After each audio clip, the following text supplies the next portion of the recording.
each of us are going to speak kind of from our own perspective for a few minutes with you, and then we're going to do a little bit of conversation amongst ourselves and then open it up.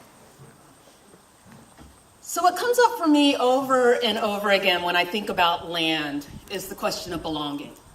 Having a place, being connected to the people in it, the communities, feeling at home, having a voice, an invitation to use it,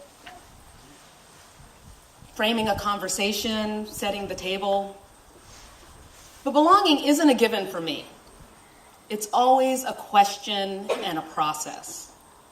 This is my experience in life, given who I am, the people I come from, and our past and present in this country. I've been on a journey around understanding belonging for a long time.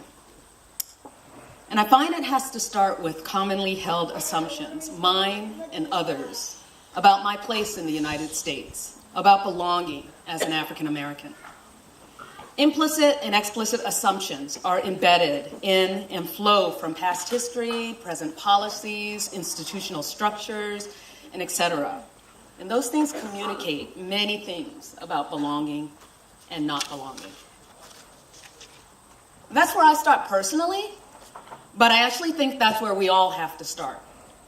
The history of the country I live in is the same as the history of the country we all live in. It's important for all of us to explore our assumptions about ourselves and belonging.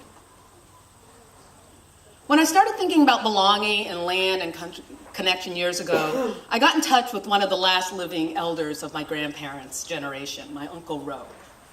Uncle Roe served in World War II and had a proud career as a postal carrier in Detroit, where he moved from Arkansas with my grandfather and their sister in the 1930s, and where he retired and lived out the rest of his days. I asked my Uncle Roe about his connection to southern Arkansas, to a piece of land my grandfather and aunt had held on to throughout their lives. He responded honestly, I think, when he said that there was nothing for him left in Arkansas. They all gone. Back in the 30s and 40s, they either moved north like us or out to California. The jobs they had for us back then weren't no jobs. If blacks were to go to work then, all they could do was go to the farm and pick 100 pounds of cotton for $1. The ones that stayed, they all gone now, they dead. Ain't no one left. Ain't nothing left for me there. Uncle Roe and the rest of our family left Arkansas in response to terror, repression, and lack of opportunity they experienced as a result of the Jim Crow South. This mass exodus, the Great Migration, left land throughout the South devoid of relationships that were critical to belonging. But even prior to his departure, for my Uncle Roe, the lack of livelihood possibilities eclipsed his possibilities for belonging. This is the direct legacy of belonging that I and many like me in this country have inherited. It's our starting place. And from there, many of us attempt to create belonging. Those of us who can claim it where we are. But like I said, for me, it's always a negotiated, questioning process. It's never a given. I'm creating belonging for myself with my family in St. Paul, Minnesota. My husband, Mark, and I are first-generation middle-classers and have worked hard to earn a living, save, and buy a house. We love our neighborhood, and I'd like to say we feel a sense of belonging in our home with our 2 teenage kids. The neighborhood we live in is on the bluff of the Mississippi River, and it's called Indian Mounds Park. It is so named because there are actual Indian burial mounds in a park that runs along the bluff.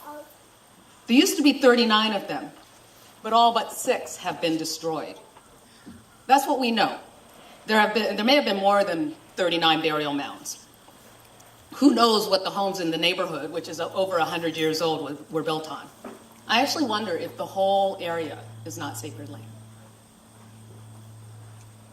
On the one hand, Mark and I want to claim that if we have a sense of belonging, it's because we've earned it, or at least bought it. But what histories would we have to be ignoring to assume an untroubled sense of belonging where we are? What are the unacknowledged debts that must accrue to enable an untroubled sense of belonging anywhere? Should belonging be untroubled?